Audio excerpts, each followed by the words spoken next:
È chiaro che è un settore in profonda crisi, quello dell'arte, della cultura, il settore dei teatri è un settore che ancora paga un prezzo altissimo per questa pandemia, sicuramente insieme al turismo quello che paga il prezzo più alto. Noi abbiamo fatto già degli interventi molto importanti già per il 2020, raddoppiando il FURS, che è il Fondo Unico per lo Spettacolo, abbiamo messo 10 milioni di euro per il mancato sbigliettamento, fondi per i teatri privati, quindi abbiamo fatto ovviamente tutto quello che era possibile fare.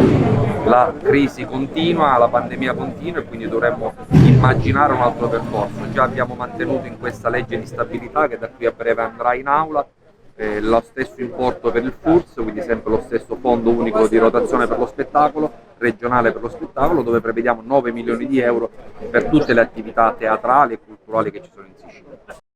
E sicuramente aver avuto in teatro la visita ufficiale dei due massimi esponenti in campo di cultura e in campo di turismo è motivo di orgoglio, ma è anche un segnale preciso che ci dà la Regione. Il Teatro Garibaldi e la fondazione che lo gestisce è tenuta in massima attenzione. Noi di questo non possiamo che essere orgogliosi. Chiaramente oggi con l'assessore Messina parleremo più di programmi, di progetti che abbiamo già intavolato con l'assessorato e che andranno realizzati piano piano e quando poi le condizioni lo consentiranno, con tutte le prudenze che l'emergenza sanitaria ci impone. Ovviamente il punto centrale della discussione di oggi verterà sulla possibilità di riapertura.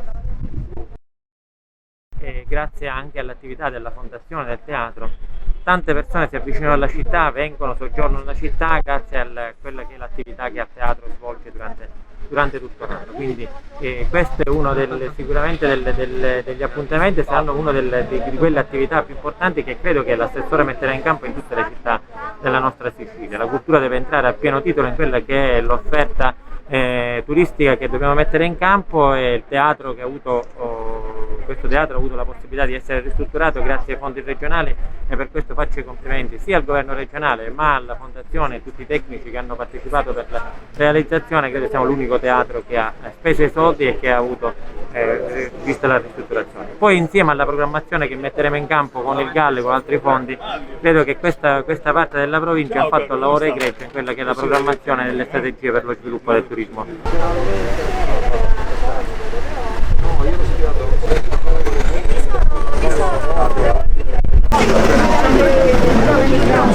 Allora, quindi già è dentro di te, poi se ha difficoltà me lo fa sapere.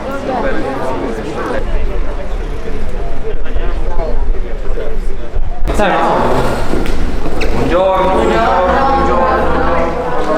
grazie.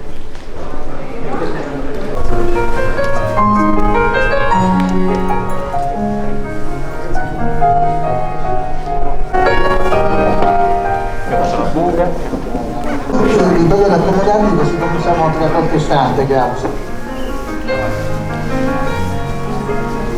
cosa più tangibile sul conto corrente della fondazione. e anche per questo devo Dicendo che mi manca il teatro.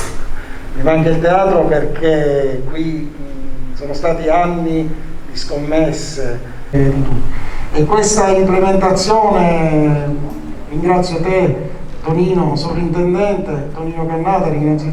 Quindi lo dicevo poc'anzi all'assessore, altre località della Sicilia a vocazione turistica dovrebbero mutuare proprio l'esperienza. Al teatro comunque saremo vicini e se c'è un protocollo d'intesa da stipulare lo faremo. Peraltro, ripeto, è un input politico che arriva Anni prima, e quindi per questo voglio ringraziare veramente tutti. È una squadra eccezionale, dalla squadra del mio assessore Maria, che Chiaramente lavoravamo e abbiamo collaborato in altri modi, conoscevo la realtà importante di questo teatro, amico dell'amico, soldi buttati da destra e a manca.